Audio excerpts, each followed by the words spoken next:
في لحظات بتمر في حياتنا بنحس فيها إن إحنا تايهين وإن كل حاجة بقت ضدنا. بنبقى عاملين اللي إحنا نقدر عليه بس مفيش نتيجة. بنحاول وبنفشل وبنحلم وبنتصدم وبندعي وبنفضل مستنيين والدنيا بتفضل واقفة مكانها. ساعتها بقى اليأس بيخش جوانا وبنفكر خلاص اللي معادش أمل. بس خليني أقولك بكل بساطة، لسه ربنا ما أذنش. انت عارف الكلمة ديت فيها راحة وفيها أمل وفيها طبطبة على قلبك. لسه ربنا ما أذنش، يعني لسه الوقت ما جاش، لسه في خير في السكة بس انت اللي مش شايفه دلوقتي. الموضوع عمره ما كان ان ربنا نسيك ولا انك مش تستاهل كده. الموضوع ان كل حاجة يا ابو حميد بتحصل في الوقت المناسب ليها. لو جت بدري انت مش هتعرف تحافظ عليها وهتضيع منك، ولو جاتلك متأخرة ممكن يكون الوقت عدى.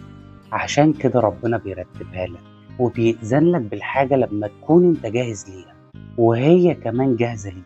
فكر كده كم مرة كان نفسك في حاجة واتأخرت أو ما جاتش خالص وافتكرت إن أنت اتظلمت، وبعد فترة اكتشفت إن اللي كان نفسك فيه ده ما كانش خير ليك، أو يمكن كان خير بس لو كان جالك في الوقت اللي أنت عايزه ده كان ممكن يبقى شر. وديت يا أبو حميد حكمة ربنا ولازم ترضى بيها. أوقات كتير بنفكر إن النجاح هو إنك توصل بسرعة، بس أنت تعرف يا أبو حميد إن النجاح الحقيقي هو إنك تكمل وتفضل تحاول حتى لو الطريق بتاعك كان طويل.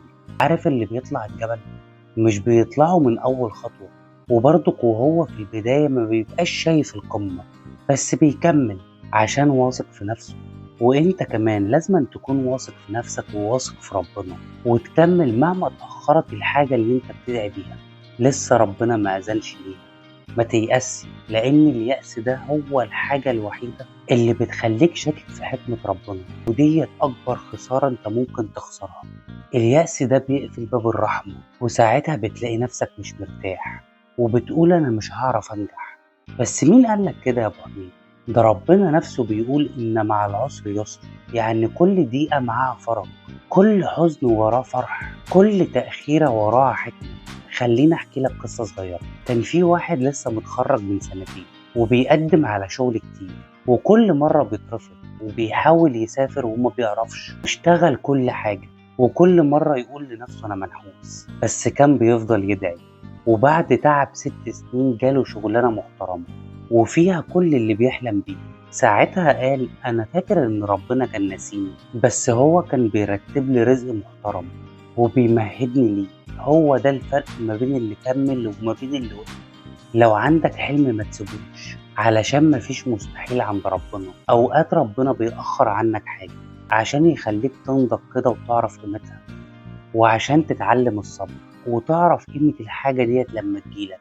عشان يا ابو حميد اللي بيجي بسهولة بيروح بسهولة، بس اللي بيجي بعد صبر بيفضل محفور جواك وبتعرف قيمته كويس. فكر في سيدنا يوسف، اتحط في البير واترمى في السجن ظلم وبعد سنين بقى عزيز مصر. هو ما شافش الحكمة وقت ما كان مظلوم، بس ربنا كان بيرتب له طريق عظيم. ده ربنا ما أذنش لسيدنا يوسف من أول مرة. يبقى أنت لازم تصبر وتستنى وقتك. الخير جاي بس أنت لازم تستناه.